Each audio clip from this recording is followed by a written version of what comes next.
Welcome to another episode of Mythic Drafting, where today we are doing our draft guide on the upcoming set Wilds of Eldraine. This video is designed to help you at your pre-release or your first draft, whether that's in person or online, and we'll be covering all of the set mechanics, the top commons for each colour, the fixing, as well as the signposts for each colour pair.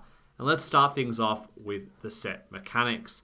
The first set mechanic that's really important to the set and is actually pivotal is rolls.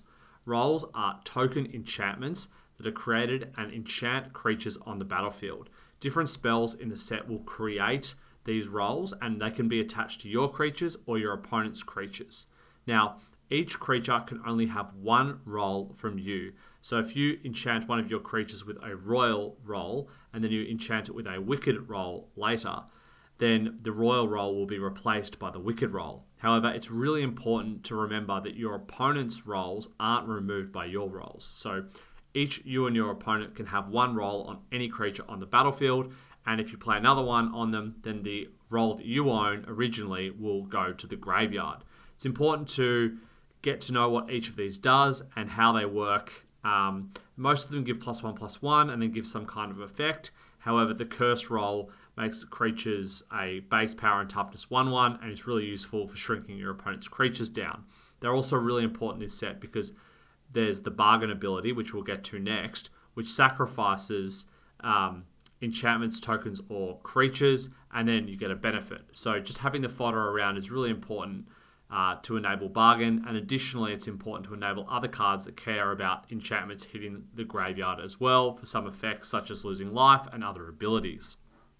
Next up is bargain, as discussed. Bargain is an ability to make spells cheaper or to give them additional power and effect. So Ice Out is 1 blue, bargain. You may sacrifice an artifact, enchantment, or token as you cast this spell, and the spell costs 1 less to cast if it's bargained, counter target spell. So 1 blue is just cancel. However, this can be counter spell if you have enchantments, artifacts, or tokens lying around that you're happy to sacrifice in order to get the mana ability. Back for Seconds is a sorcery that doesn't become cheaper but becomes more powerful. So bargain, return up to 2 target creature cards from your graveyard to your hand. If the spell was bargained, you may put one of those cards with mana value 4 or less onto the battlefield instead of putting it into your hand. So Back for Seconds is a 2-for-1 that's great for generating late game advantage, but if you can bargain it, not only are you getting 2 cards back, you're potentially putting a 4-drop into play, saving mana, getting card advantage, but not losing tempo. Stone Splitter Bolt is similar in that it deals double damage if you bargain, and what you can tell is if you've got enough bargain cards in your deck, you're going to want to prioritize having cheap artifacts, enchantments, or tokens lying around so that you can power up your spells or make them much cheaper to cast. The next ability is a returning one, which is Adventure. Adventure is, they're normally creature cards, and what they do is you can cast them as the creature. So Besotted Knight's 3 white for a 3/3 human knight.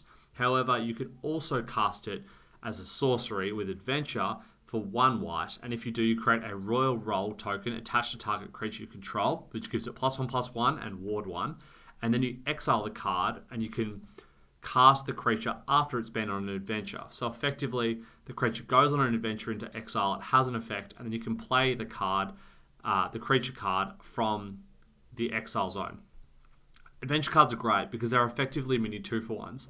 You're getting the creature after you get the ability, but you can also use it in a flexible way, and you don't have to use the adventure ability first. You can just straight up card the creature.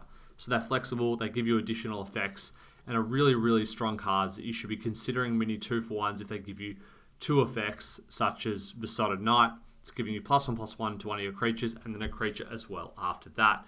So be sure to keep an eye out for these and put them in your draft deck.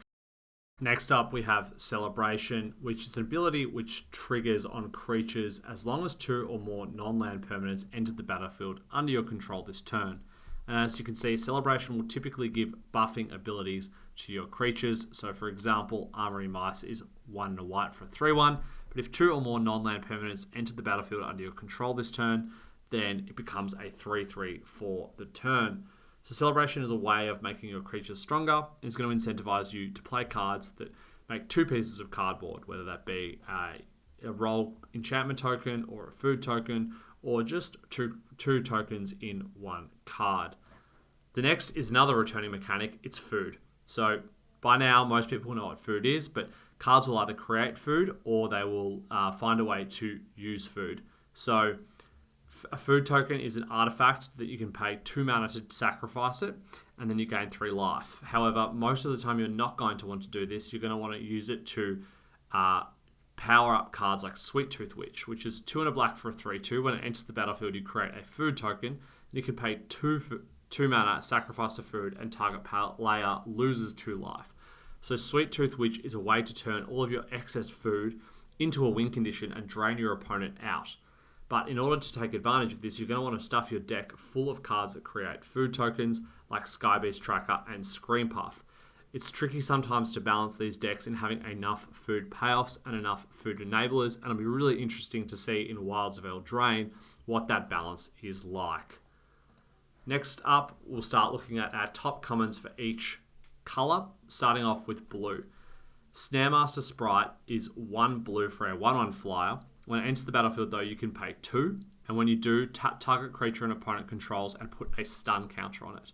So effectively, this is a 3 mana 1/1 flyer that taps and stuns a creature.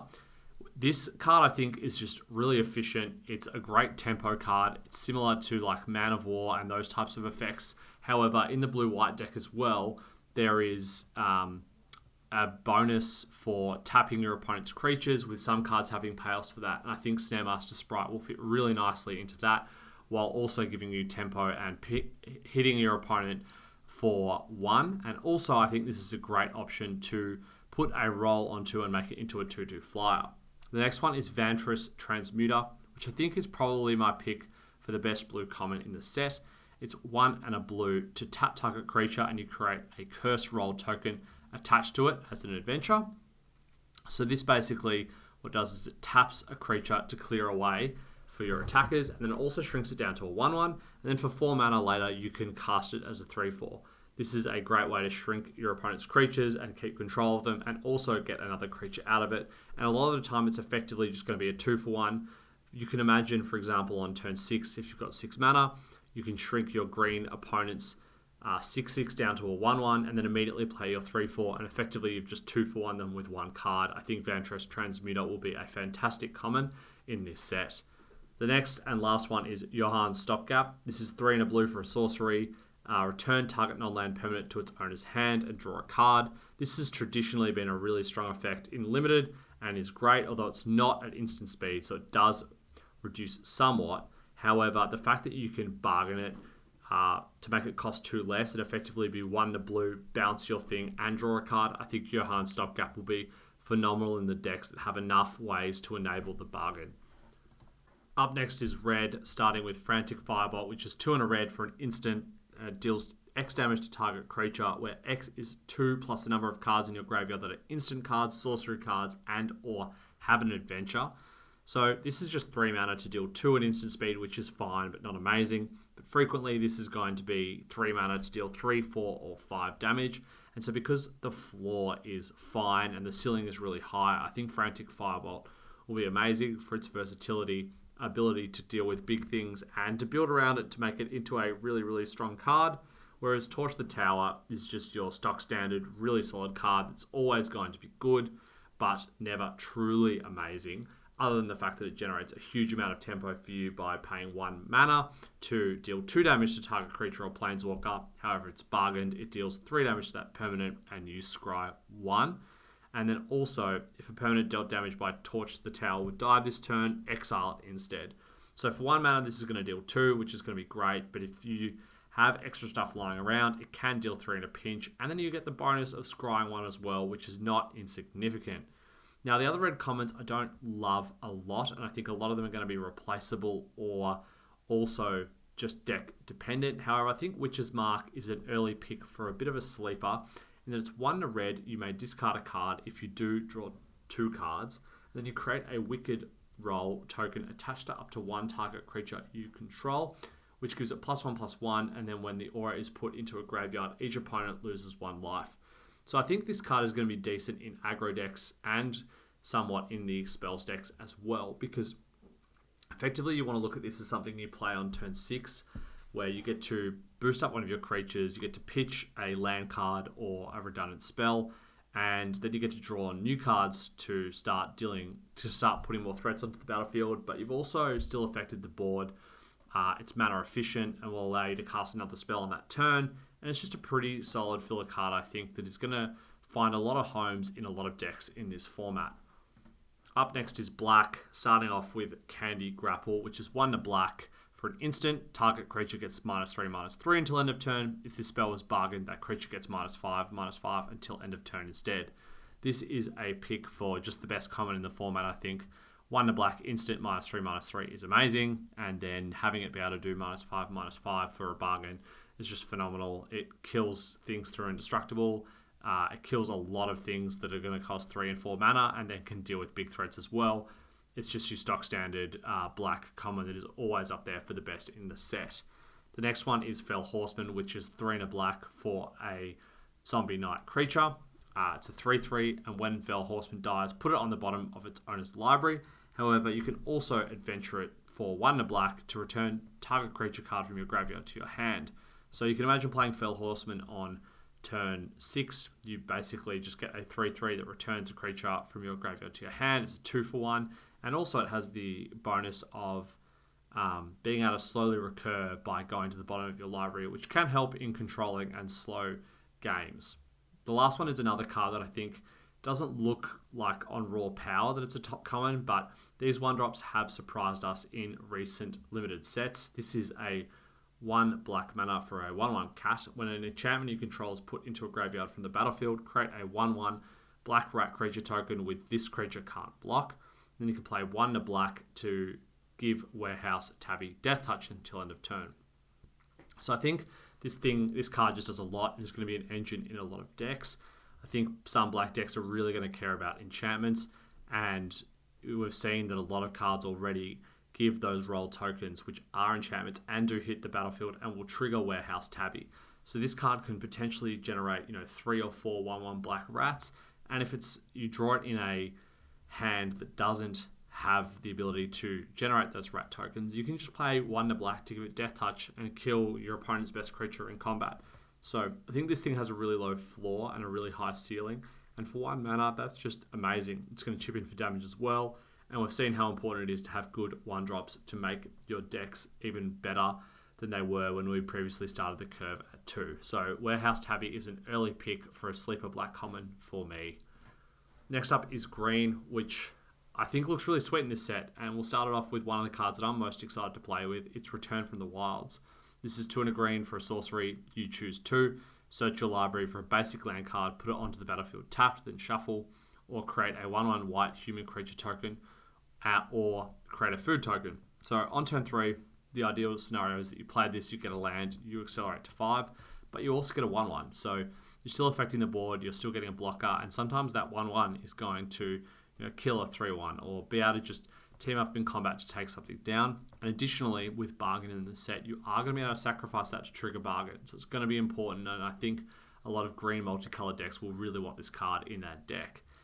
Speaking of which, Hamlet Glutton is 5 green for a 6/6 trample. When it enters the battlefield, you gain 3 life. And this spell costs 2 less to cast if it's bargained.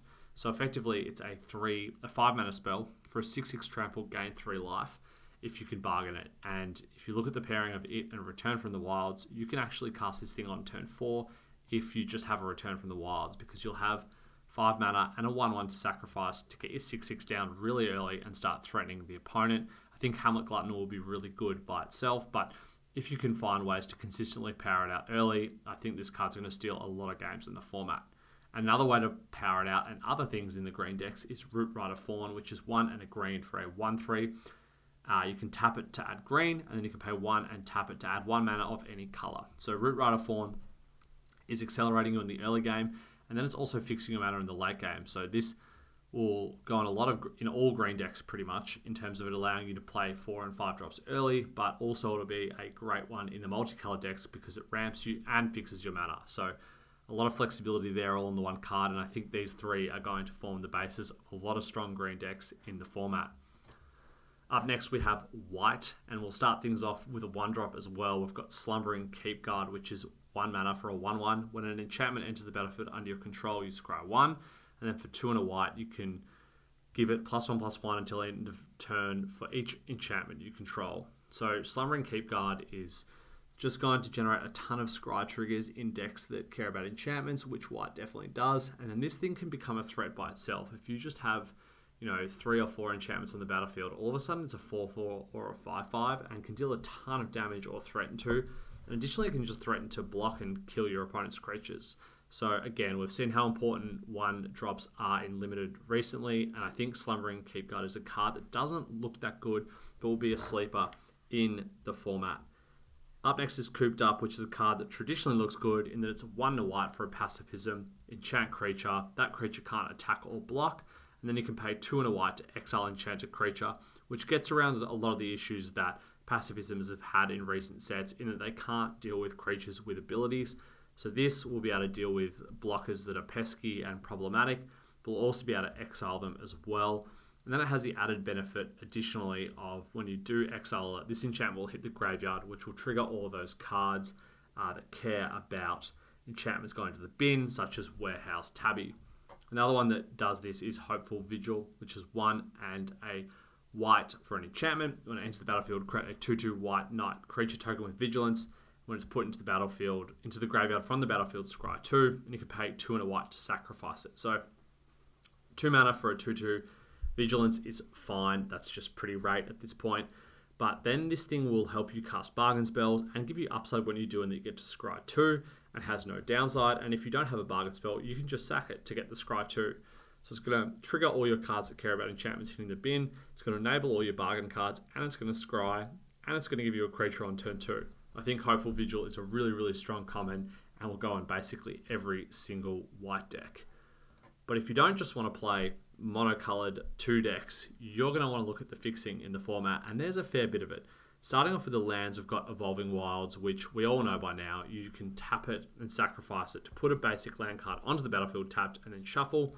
So this is a great early pick in draft at certain points if you've got a weaker pack, because it enables you to, 1, improve your mana base, but it also enables you to pick up splash cards later and be flexible with which splashes you're splashing. It's not like the dual lands in which, say you're playing green-red and you pick up a red-black dual late, you can only really splash black. Evolving Wilds is great because you can pick it up, and then if you end up in blue-black, you can splash red, green, or white easily off Evolving Wilds. It's a very flexible early pick.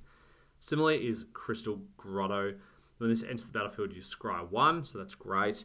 You tap it to add colorless, but then you can pay 1 and tap it to add 1 mana of any color. So this does make all your spells 1 more expensive if you do need this for fixing. But the fact that it scries 1 is also nice, and I think this one is less playable than Evolving Wilds, but if you're in a pinch for a 5-color deck, or a 4-color deck, or 3-color deck, I think you can play Crystal Grotto.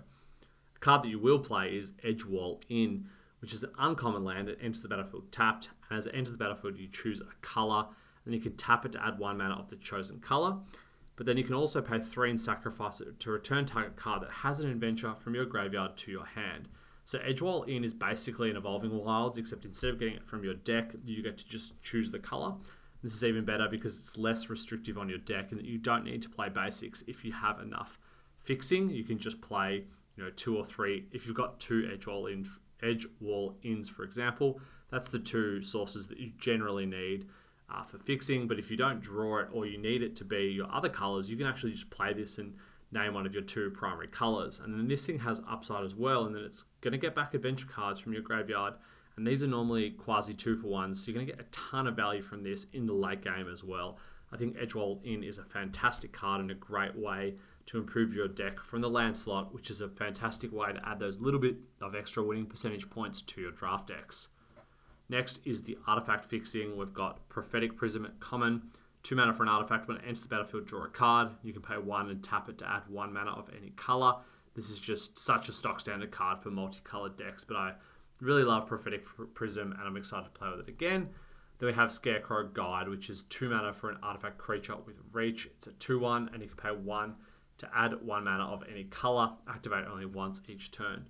So Scarecrow Guide is basically a Prophetic Prism as a creature. You're not drawing a card, you're getting a 2/1 reach. This has the downside of dying to removal, but it also has the upside of getting to attack as well and potentially dealing a little bit of damage. So I like both of these potentially for the multicolored decks, and it'll be interesting to see where they land in the format. Last but not least is the green fixing. So I've got Return from the Wilds and Root Rider Fawn, which we've already gone over. And then there's Brave the Wilds, which is 1 green for a sorcery. Search your library for a basic land card, reveal it, put it into your hand, then shuffle. But then you can bargain it and also make target land you control a 3/3 elemental creature with haste that's still a land. So Brave the Wilds is pretty solid because you can play it in dominant green decks and cast it on turn 1 to search for a basic land card. But then if you draw it late game and you don't need a land card, this just makes one of your lands a 3/3, which is absolutely fine. It's not amazing, but I think Brave the Wilds can be playable in those heavy green decks that also want to splash for a couple of different colours, and just adds that flexibility because I think this one will come quite late in draft, enabling you to play, a 4 or 5 colour green deck if you want to. Finally, let's touch on the signpost uncommons. I've already done a video going over each of these in more detail on the channel, so be sure to check it out, subscribe and like this video as well if you're looking for that content, but I thought I'd quickly go over each of them here. So I've got Troyan Gutsy Explorer, which is 1 green blue for a 1/3. You can tap it to add 2 mana, but only to spend it with cast spells with mana value 5 or greater, and then you can pay 1 blue to loot with it. So Troyan tells you that green-blue wants to play big spells, and this thing will do a lot of work to cast them. This enables you to cast a 6 mana card on turn 4, which is pretty amazing, and then it also has the upside of being a looter as well. So I think Troyan is really good and is a great green-blue uncommon because sometimes we get pretty average ones. Then we've got Johan, Apprentice Sorcerer for 2 blue-red. It's a 2/5. It enables you to look at the top card of your library, and once each turn you can cast an instant or sorcery spell from the top of your library. Johan tells you that blue-red cares about spells, and this is just a great value engine, as well as being a really solid defensive card as well. So I'm pretty excited to play with Johan and build around it in a way that enables you to cast a ton of instants and sorceries from the top and generate a lot of value. Then we have Neva, Stalked by Nightmares, 2 white-black for a 2/2 menace. When it enters the battlefield, return target creature or enchantment card from your graveyard to your hand, and whenever an enchantment you control is put into a graveyard from the battlefield, put a 1/1 counter on it and scry 1. So Neva is a menace Gravedigger, which is fantastic, but then it gets bigger for all the enchantments hitting the graveyard, and I think we've already seen that white-black cares a lot about enchantments and a lot about them hitting the graveyard. So I think Neva is a phenomenal card and is going to be really, really good and one of the better signpost uncommons. Next we have Sir Amont the Redeemer, which is 3 green-white for a 4/4. When it enters the battlefield, create a monster roll token attached to another creature you control. So this gives it +1/+1 and trample. And then it also has enchanted creatures you control get +1/+1. So Sir Amont is effectively a Lord, which is also a 4/4 for all of your roll decks. So I think green-white is going to care about having a lot of ways to put rolls on your creatures and then pumping them with Sir Amont, and it's going to be a very, very strong card, clearly on rate and ability and build around potential. Then we have Totem Taz, Swarm Piper, 1 black-red for a 2/3. Whenever it or another non-token creature you control dies, you create a 1/1 black rat creature token with this creature can't block. Then you can pay to give target attacking rat you control Death Touch until end of turn. So Totem Taz is fitting into this black-red sacrifice archetype that generates a ton of tokens, but also has the ability to make it difficult for your opponents to ever block them because it could give them Death Touch. I think Totem Taz is going to be pretty solid and a really nice build around and way of making those rat tokens you're getting extra valuable. Then we have Obira, Dreaming Duelist, blue-black for a 2/2 flash flyer. When another fairy enters the battlefield under your control, each opponent loses 1 life. So blue-black is basically the fairies deck, and this is a really aggressively costed card. 2 mana for a Windrake is already above average. The fact that this has flash is even better. It's going to pick off those 1/1 1-drops that we talked about before, and it's just going to make all the fairies in your deck even better by having them drain your opponents, which takes advantage of the fact that this thing is going to deal a little bit of damage in the early game as well. Then we have Greater Sweet Tooth Scourge, which is 1 green-black for a 3/3. When it enters the battlefield, you create a food token, and then you can sack a food to put a 1/1 counter on target creature, or you can sack a food and pay black to draw a card and lose 1 life. So this does it all for the food deck. It makes a food, and then it has multiple ways of using them. Greater Sweet Tooth Scourge is already one of my picks for one of the better uncommons in the set. This thing is a house, and if you can build around it, it's even better. Then we've got Ruby Daring Tracker, which is red-green for a 1/2 haste. When it attacks while you control a creature with power 4 or greater, it gets +2/+2, and you can tap it to add red or green. So this is another mana dork that's going to ramp you from 2 to 4, and then once you've got a big creature out, you can also just start attacking with it as a 3/4. So you can imagine if you can play a 4 power 4-drop, then on turn 4 you'll be attacking with a 3/4 and a 4 power creature, and that's a pretty strong start. So I think Ruby Daring Tracker is going to enable a ton of strong plays from the red-green decks. It's going to be a pretty strong pick. Then we have Ash Party Crasher, which is a 2/2 haste for red-white. Then it has Celebration, which is another set mechanic in the set, which is new. Whenever it attacks, if 2 or more non-land permanents enter the battlefield under your control this turn, put a +1/+1 counter on Ash. So effectively, this means that red-white, once it cares about having multiple permanents enter the battlefield, and this thing will get a lot bigger. This is a very aggressively costed card, and it's going to be a really solid role player in the red-white aggro decks. Finally, we have Chara of Numbing Depths, which is 2 white-blue for a 2/3. When it enters the battlefield, tap target creature an opponent controls, put a stun counter on it. And whenever you tap 1 or more untapped creatures your opponent controls, draw a card. This ability triggers only once each turn. So as we talked about before, blue-white cares about tapping creatures, and Chara enables you to draw cards off of all of those abilities. But this thing is just a great card by itself. 2/3 to stun one of your opponent's creatures and replace itself by drawing a card. This card is phenomenal and very, very strong uncommon, and a great reason to be in blue-white. That will do it for this video. I hope you enjoyed it and learned a thing or two for your upcoming pre-release or early drafts. And be sure, if you did enjoy the video, to like and subscribe to the channel. We'll be uploading drafts as soon as they're on Arena next week, so be sure to check them out. And let me know in the comments below what cards you're excited to play with in Wilds of Eldraine.